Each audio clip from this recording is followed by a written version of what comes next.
Valendo? Fala galera, tudo beleza? Tranquilo? Estamos entrando na 30ª semana, né? E a gente está falando de dilatação. Falamos na semana passada de dilatação, hoje eu concluo dilatação e ainda faço alguns exercícios de dilatação. E dizer principal, já procura lá no site do Plural, vai ter, além da aula aqui desse vídeo que vocês estão vendo agora, vai ter uma lista de exercícios de dilatação. Sempre no mesmo esquema, tudo resolvido, gabaritado, comentado, tudo bonitinho. Show de bola, gente, tranquilo? Então vamos aí fazer essa aula de dilatação / contração térmica. Falamos desse assunto a aula passada e faltou falar algo bem importante, que o Enem tem abordado algumas vezes, na minha opinião deveria abordar até mais, acho um assunto bem importante, que é o comportamento anormal da água.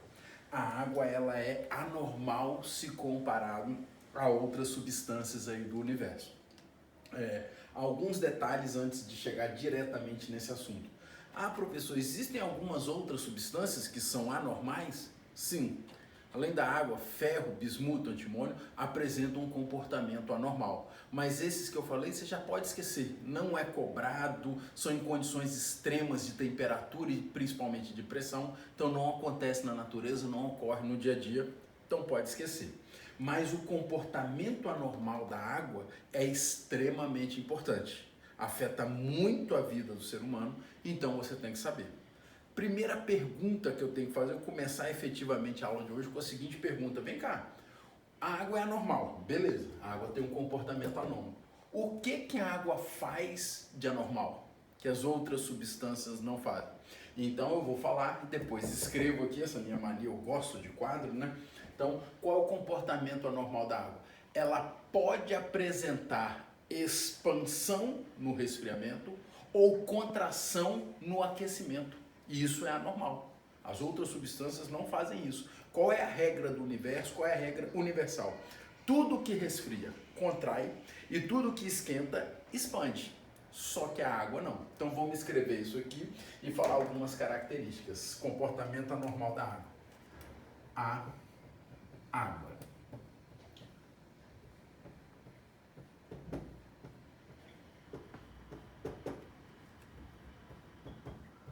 Pode apresentar contração no aquecimento e expansão no resfriamento. Então tá aqui para vocês o que a água faz de anormal, tá? Vou grifar algumas palavras aqui que eu acho importante. Eu não falei, se você olhar nesse texto com muito carinho, com muita maldade, eu não falei que a água é sempre anormal. A água, ela pode apresentar o comportamento anormal. Não é sempre que a água é anormal. E vem cá, se não é sempre que a água é anormal, quando que a água é anormal? Essa pergunta é que é essencial, que as questões acabam cobrando. Aqui, ó, se eu desenhar isso aqui, um termômetro em graus Celsius, em vez de termômetro na vertical, que a gente está acostumado, aproveitando meu quadro aqui, pus o termômetro na horizontal. 0 graus Celsius, menos 5, menos 10, nada demais aqui, nada demais. Só que agora vem de 0 a, deixando bem claro, mais 4 graus Celsius, esse intervalo aqui, que eu estou pintando em azul, é o intervalo do perigo, é o intervalo do anormal. Tá? Então, a água aqui, nesse intervalo, é que ela tem um comportamento anormal. O que é anormal? Preciso ser repetitivo de propósito. O que é anormal? É você expandir no resfriamento e você contrair no aquecimento. É o que a água faz só nesse intervalo. E Fred, se for para cá, ó, infinitos valores para cá, até o menos 273, aqui está tudo normal. A água para cá é normal. E Fred, se for para cá, de mais 4 até o infinito, tudo normal. Justo? Bacana? Tranquilo? Eu tenho aqui um slidezinho simples falando do porquê do comportamento anormal. Isso aqui eu vou até dar exemplo depois, tá, meu amor? Você tá filmando isso aí, eu vou voltar nesse slidezinho. Deixa eu pegar o controle da televisão aqui. Antes, o seguinte, eu preciso do aluno, tem sempre essa mania, né? Eu acho bom tentar colocar física na vida do aluno, sempre que possível fazer isso. E você me dá exemplo da sua vida, me mostra no dia a dia a água sendo anormal. O que a água faz de anormal na sua vida que você percebe? Você pode mostrar para alguém, para o seu pai, para sua mãe, para o seu irmão, olha, a água está sendo anormal. E é o seguinte, primeiro exemplo bem evidente do dia a dia. Quando você esquece uma garrafa de água ou alguma bebida à base de água, né? Refrigerante, cerveja, algum suco, algo assim, você esquece no freezer, a temperatura está caindo e quando cai aqui, ó, é nesse momento aqui, quando a temperatura cai de 4 para 0 graus Celsius, a água presente no seu comportamento anômalo, ela expande e quebra o recipiente. Show de bola? Então, o recipiente quebrar no freezer é uma prova do comportamento anormal da água. Um último aqui não dá para mostrar porque esse copo é opaco, o barulho pega, ele deve pegar, né?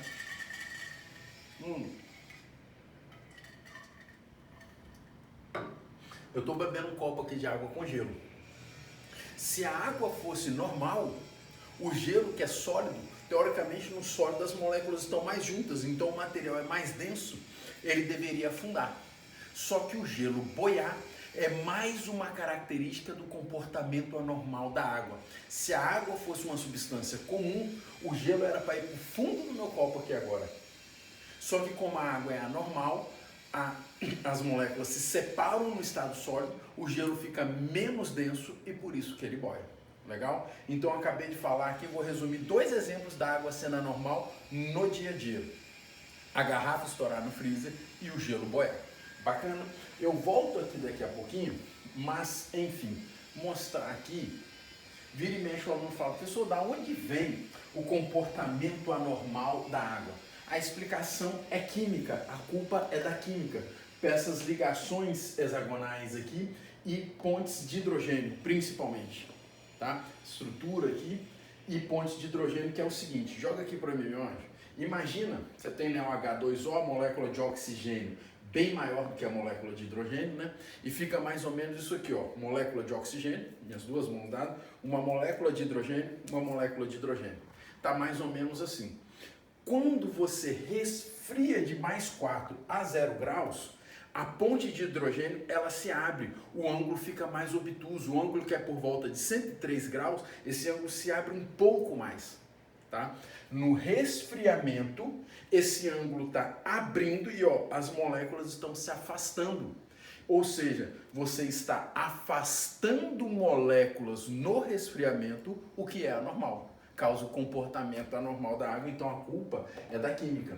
Depois, quando você vai esquentando mais, essas pontes de hidrogênio vão se quebrando e não se tornam mais tão importantes. Show? Tranquilo? Beleza? Então, o aluno perguntar, da onde vem o comportamento anormal da água? Um professor de química, sem dúvida, pode explicar melhor do que eu. A culpa é da química. Justo? Tranquilo?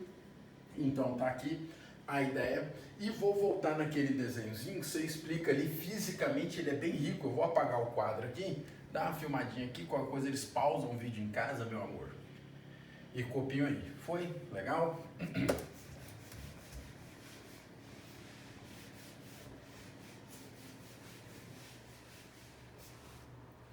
Gente, o que traz esse desenhozinho aqui? Cadê o bicho? Aqui.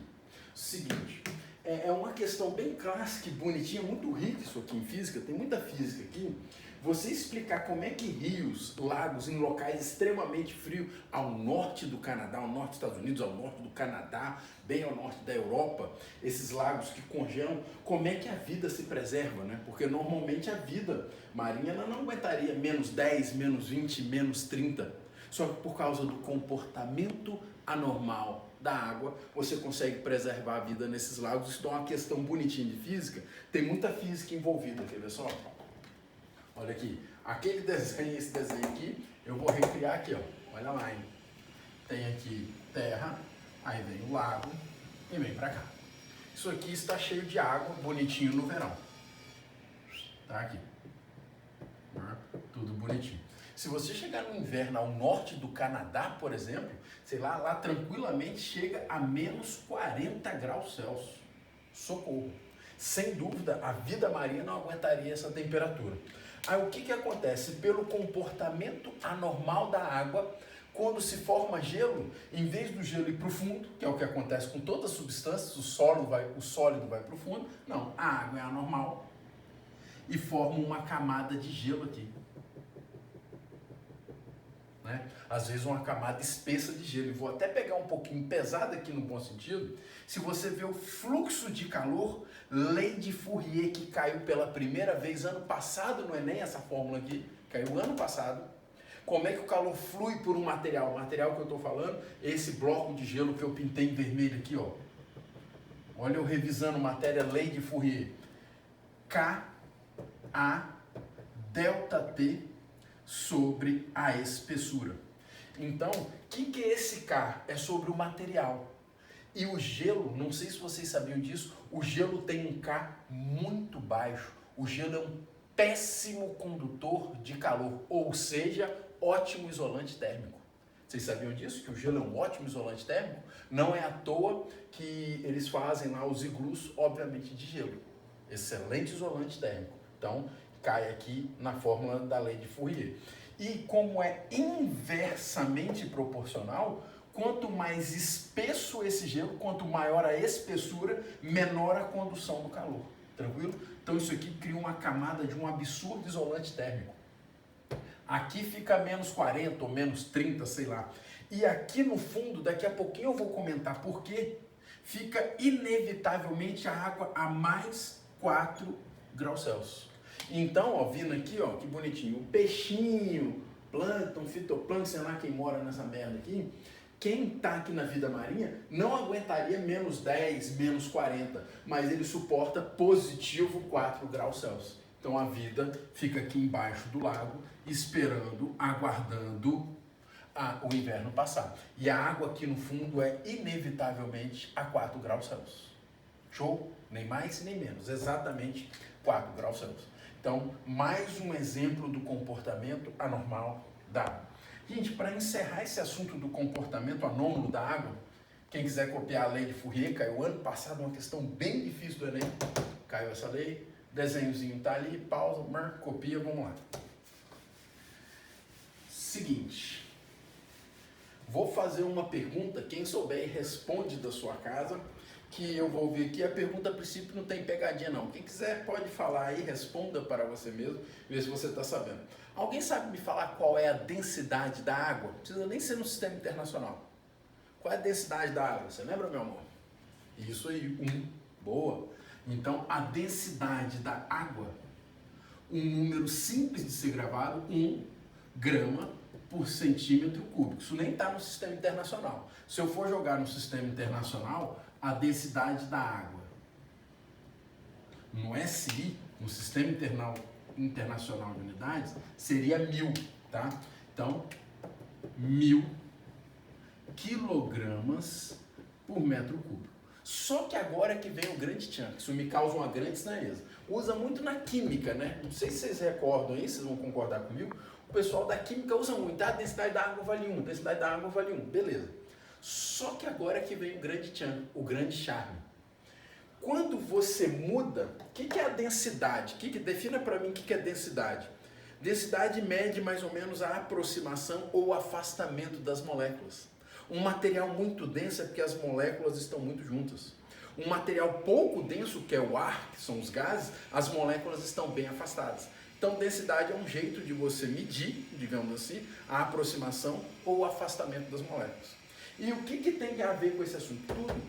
Porque quando eu mudo a temperatura, eu mudo o afastamento das moléculas. Ou seja, quando eu mudo a temperatura, eu mudo a densidade. Mudar a temperatura é mudar a densidade. Justo? Então, olha que contradição, olha que esquisito. Você fala para mim que a densidade da água vale 1, só que se eu mudar a temperatura da água, eu estou mudando a densidade dela.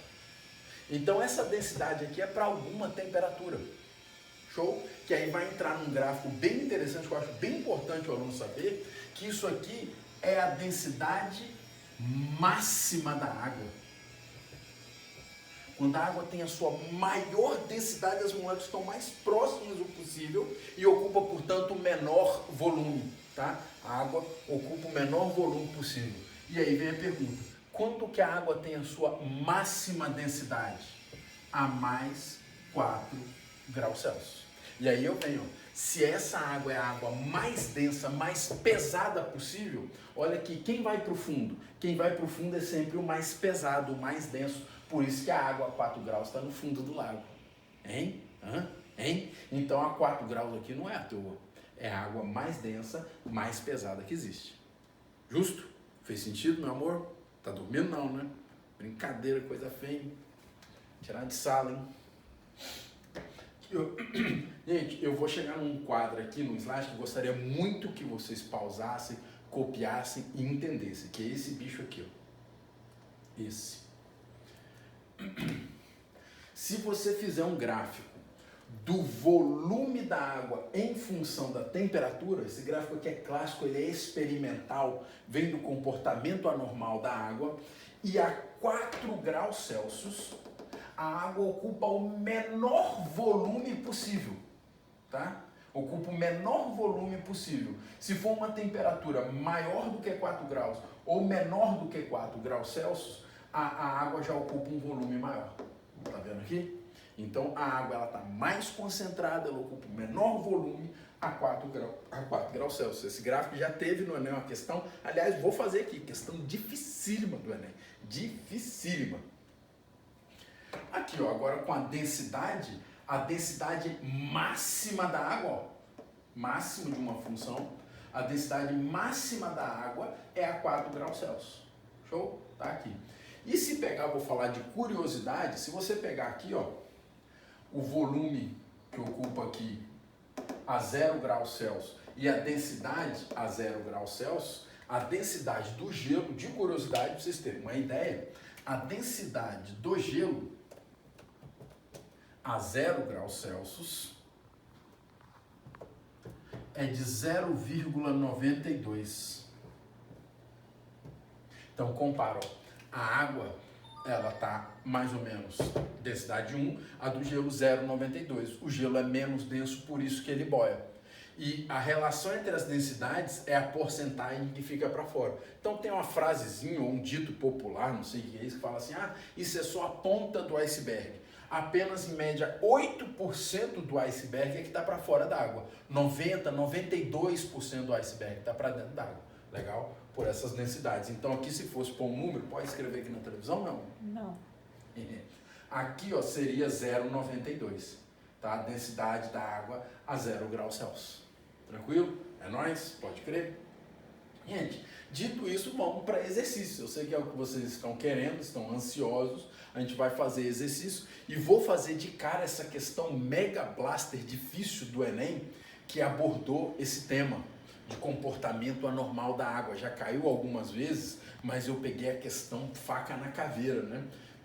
Fácil você entende em casa, hoje em dia tem resolução na internet, tudo, o aluno olhando, ele entende. Tem algumas questões que mesmo você olhando a resolução, o aluno não consegue entender, e eu acho que essa questão aqui é uma delas.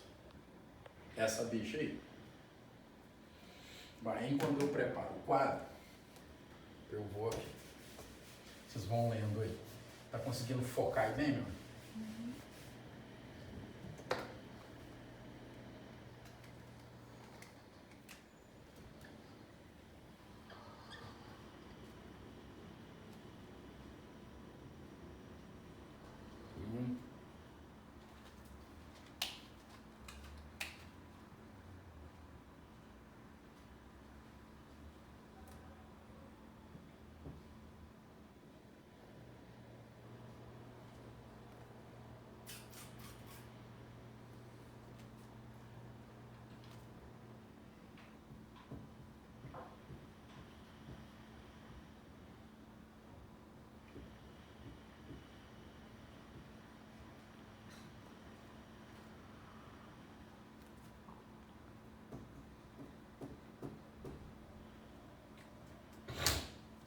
Gente, olha só o que eu tentei fazer aqui. Provavelmente eu vou até precisar de apagar, fazer um outro quadro.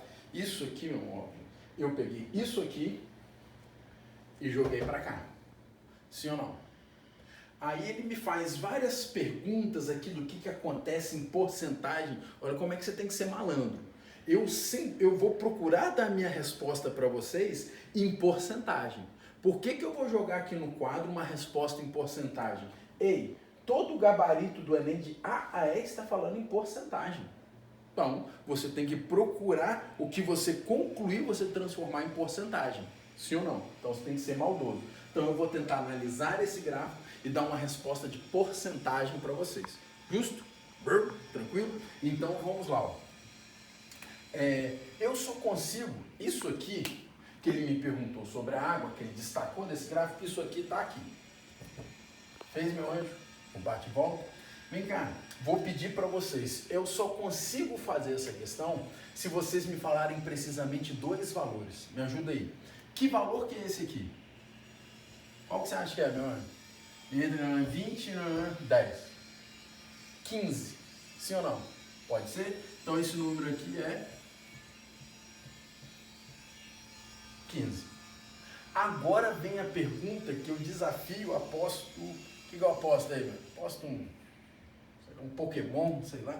Enfim, aposto o que vocês quiserem. Se alguém me falar que valor é esse aqui. E você só faz essa questão se você me falar que valor é esse. Quer tentar, meu irmão?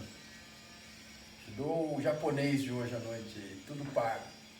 Se você me falar que valor é esse. Vai? Não quer tentar no chute aí? Vai perder o japonês? Quanto?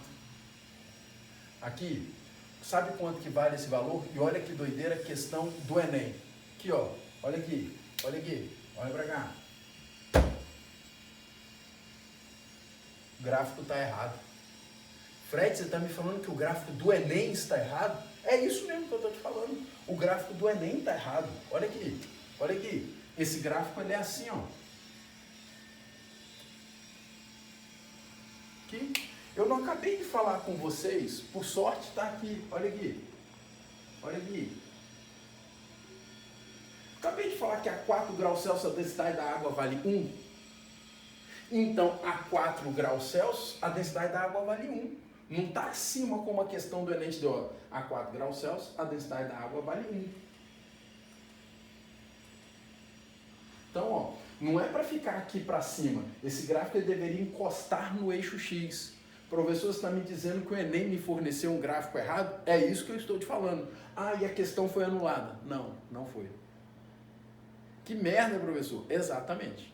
Então, agora, consertando aqui, você tem um gráfico bonitinho que deveria ser assim. Tranquilo? Show de bola, meu anjo? Concordo, então? Então, a 4 graus Celsius, a densidade da água vale 1. Agora, olha só o que eu vou anotar. O quadro é pequeno, mas eu acho que vai caber aqui. Quando eu tenho um aquecimento de 0 graus Celsius até 4 graus Celsius, o volume aumentou ou diminuiu? O volume diminuiu, ó. A temperatura aumenta e o volume está caindo. Justo? Legal? Então, eu tenho o volume diminui, o volume, olha que questão difícil, o volume diminui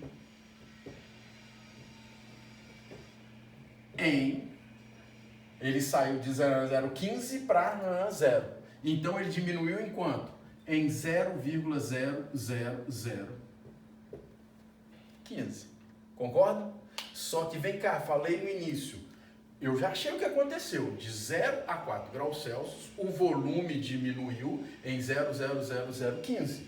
Só que isso não está no gabarito. O gabarito está em porcentagem. Legal? E vem cá, você pensando a ideia aqui, se eu tenho isso aqui, ó, 0,15, isso não é 15%? Então, quando eu transformo em porcentagem, a vírgula anda duas casas. Porque é por 100%. Faz sentido? Então, ó, eu tenho que fazer essa vírgula andar duas casas para colocar isso em porcentagem. Legal? Então, o volume diminui em 0,015 porcento. Justo? Fez sentido, meu amor? Então, ó, isso dá o gabarito. Olha que questão difícil. Com ela toda pronta aqui, você tem dificuldade de achar o gabarito. Se eu não me engano, é a letra C. Então, ó, ao se aquecer a água, então um aquecimento de 0 a 4 graus Celsius, o volume diminui menos do que 0,04. Realmente, 0,015 é menos do que 0,04. Moleza essa questão, né? Ainda mais com o gráfico errado do Enem, né? Então essa questão foi bem criticada, não é à toa, porque além de muito difícil, deu para o aluno um gráfico errado. Mas consegui fazer com vocês, agora é o tipo de questão que eu acho que mesmo que o aluno pegue a resolução, se não tiver alguém explicando muito bem, mesmo com a resolução na mão, o aluno não consegue entender. Não é verdade, gente? Show? Foi? Estão felizes? Eu também estou feliz. Posso pular de questão, meu amor? Quanto tempo de aula aí? 26.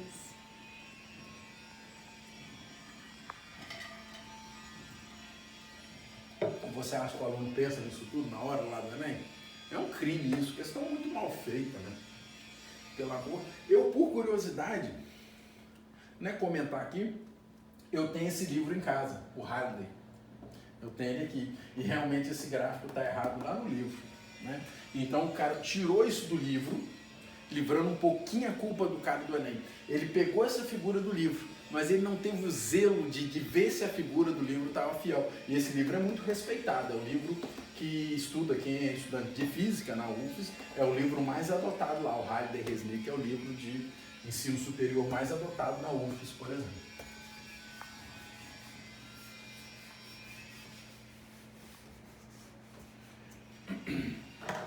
Próxima questão, também do Enem, questão bacaninha. Vamos lá. A gasolina é vendida por litro, mas a utilização do combustível agora já sai do comportamento anormal da água, tá? Então em dilatação em geral. Dilatação é dilatação. Mas a utilização como combustível, a massa é o que importa. O aumento de temperatura do ambiente leva ao aumento de volume da gasolina. Para diminuir os efeitos práticos dessa variação, os tanques de gasolina são subterrâneos. E se os tanques não fossem subterrâneos, então o que ele está falando? Olha só que maldade. E tem uma outra questão do Enem, tem isso. Se você tem lá 1 litro de gasolina, se você provoca a expansão térmica, se você esquenta essa gasolina, esquece mudança de fase, não tem nada de mudança de fase aqui, então esqueça a evaporação da gasolina. Você tem 1 litro de gasolina, se você esquenta, esse volume aumenta. O volume aumenta, você vende para a pessoa aquilo como se fosse mais do que 1 litro, só que na prática você está roubando aquela pessoa lá, o dono do posto de combustível está roubando, tá? Porque o que importa é o número de moléculas que vão fazer a reação química com o oxigênio, dar explosão, liberar energia. Só que você não alterou quando você esquenta a gasolina, você não alterou o número de moléculas, obviamente, você só alterou o espaço entre as moléculas, tá? Aí você fala assim, pessoal, o cara não vai ganhar muito dinheiro. Ganha e ganha muito. Tem uma questão do Enem linda que prova isso, está na lista de exercícios. Isso você pensando em 1 litro é pouquinho, mas o cara ele vende 40, 50, 60 mil litros por semana, talvez 100 mil litros por semana de combustível. Então o cara pode ganhar um belíssimo dinheiro dilatando o combustível. Então isso é proibido. O que o cara faz? E de novo fica uma aula bonita de física aqui, ó. Você tem o solo lá do posto de combustível, né? Gasolina, blá blá blá, tá aqui. Você coloca extremamente profundo aonde você armazena a gasolina. Gostou do desenho? Você coloca bem profundo onde se armazena a gasolina. 2 utilidades isso. Se é bem profundo, cai muito o risco de acidente, de explosão, e se é bem profundo, não fica suscetível à mudança climática. Se no dia está mais quente, mais frio, se é dia, se é noite, dane-se, está muito profundo. A temperatura aqui praticamente não oscila. E se a temperatura praticamente não oscila, praticamente não há dilatação térmica. Legal? Tranquilo? Então, dito isso, vamos lá nas assertivas aqui. Você levaria vantagem ao abastecer o carro na hora mais quente do dia, pois estaria comprando mais massa por litro? Claro que não. Se você está comprando na hora mais quente, teve uma dilatação térmica. A gasolina dilatou, né? E você acaba levando prejuízo, tá? Porque ela expande e menos moléculas vão ficar dentro daquele líquido, dentro daquele vidro, ok? Então a primeira frase é falsa. Você abastecer na hora mais quente do dia, se a gasolina tivesse exposta, seria ruim. Então a primeira frase é falso. Abastecendo com a temperatura mais baixa, você estaria comprando mais massa de combustível a cada litro. Verdade, tá? Porque se você resfria a gasolina, as moléculas ficam mais pertinhas, com mais juntinhas, ficam mais compacto, maior a densidade, então a cada litro você leva mais massa de gasolina. Então, é o que contradiz a frase de cima, então obviamente essa frase é verdadeira. Última frase. Se a gasolina fosse vendida por quilograma em vez de litro, o problema comercial decorrente à dilatação estaria resolvido. Muito verdadeiro. Gente, 1 quilograma é 1 quilograma. Se isso está mais ou menos dilatado, a massa de 1 quilograma é a massa de 1 quilograma. Dane-se se isso dilatou mais ou dilatou menos. Eu gosto de brincar que se isso mudasse, eu poderia comprar ouro e ser o cara mais rico do mundo.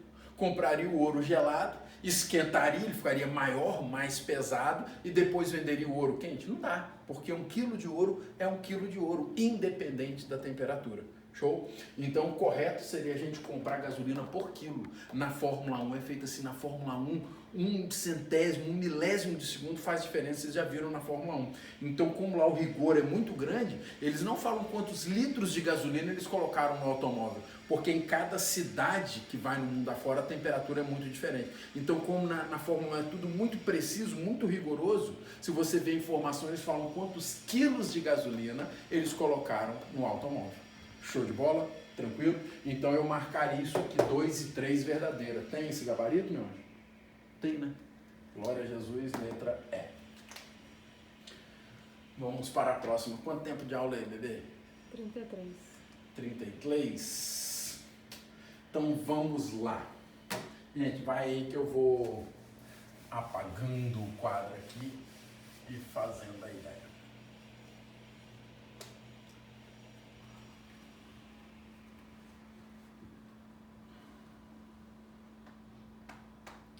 Gente, o que ele está falando aqui é o seguinte, vou resumir, né? Vocês em casa podem pausar, ler o texto com tranquilidade, isso está lá na lista de exercícios, mas o que ele está falando é o seguinte, a Torre Eiffel, ela tem 325 metros, isso quando está a 15 graus Celsius, tá?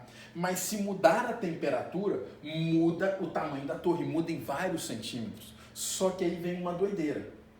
Imagina aqui o seguinte, ó. Você tem, aliás, vou aproveitar o desenho ali, né, para eu não passar vergonha desenhando, se bem que vai ser inevitável, porque na letra A ele pede para fazer um desenho. Imagina que o sol está vindo daqui, ó, o sol bate aqui, ó. Quando o sol bate aqui, esquenta esse lado e esquenta bem menos esse lado. Então, um lado da Torre Eiffel dilata bem mais do que o outro. E isso dá uma bela diferença no dia a dia. Então, quando está sol da tarde, no verão lá na França, vai pegar sol de um lado, o outro não pega sol diretamente, e aí ele até propõe, ó, de um lado, quando o sol está batendo, um lado está a 55 graus, né, porque o metal esquenta muito, e o outro está só a 25. Show? Então fala que um lado da torre vai crescer bem mais do que o outro. Aí ele fala, ó, construa um diagrama, ou seja, faça um desenho, eu adoro questão assim, ó, discursiva de física, o cara está pedindo para você desenhar, sou fascinado em desenho na física, você precisa saber desenhar as questões. Faça um diagrama esquemático da situação exposta no enunciado, de forma a deixar evidente a incógnita do item B. O item B fala, encontre o valor da diferença de comprimento. Se você vê no texto, gente, o que me facilita, eu desenho muito mal, mas o texto me ajuda, ele fala para você encarar cada lado como se fossem 2 pedaços de ferros distintos. Então, ó, se eu fizer isso aqui na letra A, ó, olha como é que seria o gabarito da letra A, olha que simples. Você fazendo uma prova, uma discursiva de uma faculdade federal. Você simboliza, por exemplo, o Sol aqui, tranquilo? Então os raios solares estão vindo aqui. A parte da torre que está de cara para o Sol cresceu mais. E a parte da torre que não está virada para o sol, até cresceu, mas cresceu menos. Então, ó, se você pegar qual é o tamanho original a 15 graus Celsius. Isso aqui são os 325 metros que ela tem a 15 graus Celsius. Então, quem não está virado para o sol cresceu um pouquinho e quem está virado para o sol cresceu mais. Tranquilo? Justo? Bacana? Aí ele fala, destaca bem no seu desenho o item B. No item B ele quer saber o quanto cresceu a mais, a diferença. E o quanto cresceu a mais é esse pedaço aqui, ó. O quanto cresceu a mais é esse pedaço aqui. Então ele pede para destacar o que está falando no item B, isso aqui. Show? Então, se eu tivesse uma prova discursiva, eu ia fazer mais ou menos esse desenho. Feio, feio, mas é o que ele está pedindo. Não está enfeitado, não está lindo, não está fashion, mas fisicamente é essa a proposta. Bacana? Show? Aí na letra B, ele pede para você calcular justamente isso aqui, ó. Aqui, se fossem materiais diferentes, seria uma merda essa questão. Não difícil, mas seria trabalhosa, porque eu ia ter que mexer só com esse lado. Se fossem materiais distintos, só com esse lado, depois mexer só com esse lado e fazer a subtração entre eles, porque se fossem materiais diferentes se dilatam de maneira diferente. Só que como é o mesmo material,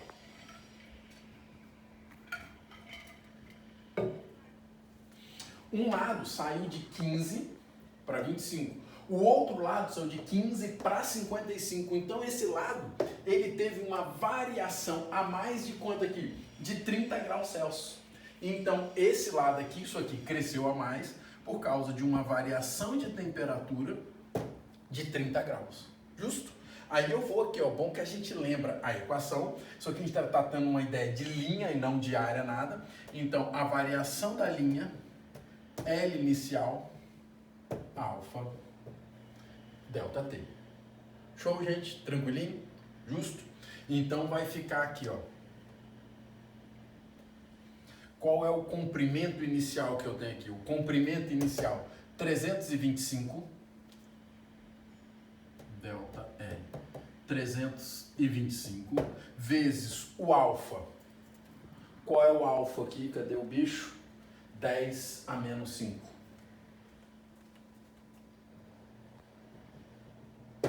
Vezes a variação da temperatura, que é de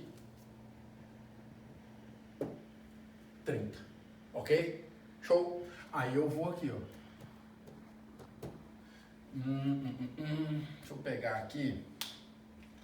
Isso vai ficar 3 vezes 3,25. Isso dá 9,75. Aí deixa eu contar aqui, 1, 2, 3, então isso fica aqui 10 a menos 2 metros. E 10 a menos 2 é o prefixo centímetros. Então o delta L aqui fica de 9,75 centímetros. Então um lado fica maior do que o outro, acaba meio que até que entortando a Torre Eiffel, né? Um lado fica maior do que o outro, praticamente 10 centímetros, 9,75 centímetros. Bacana, gente? Tranquilo? Show? Quanto tempo de aula aí, bebê? 40. 40? Deixa eu ver, se a próxima questão for pequenininha, a gente faz. Se não for, a gente para por aqui. Gente, eu vou fazer o seguinte, não vou fazer nada atropelado não, essa questão é bem bonitinha, bem legal, bem bacana. Não vou fazer nada atropelado não, eu vou guardar essa questão e outras, tem mais uma aqui, ó. Tem mais uma aqui. Eu vou colocar essa questão, volta ou praga? Essa, a outra tá ali, mais algumas, fazer uma aula com calma só de exercício. Se eu fizer agora, não vou falar com calma, falar atropelado não fica legal. Então, para a aula que vem, já falo, para a aula que vem, fazer mais alguns exercícios de dilatação e já fica na promessa. Essa linda questão, gostei muito dessa questão aqui. A outra lá, que é mais de conta, é mais braçal, né? Mas acontece, às vezes tem, e a gente faz mais algumas questões. Show? Lembrando que a lista de exercícios pertinente é isso aqui, tá aí na semana 30, esses exercícios para vocês. Show, gente? Tranquilo? Deu para dar uma ajudada, uma revisada em dilatação / contração térmica? Então, ficamos por aqui. Um abraço para vocês. Fiquem com Deus, gente. Tchau, tchau. Valeu, valeu.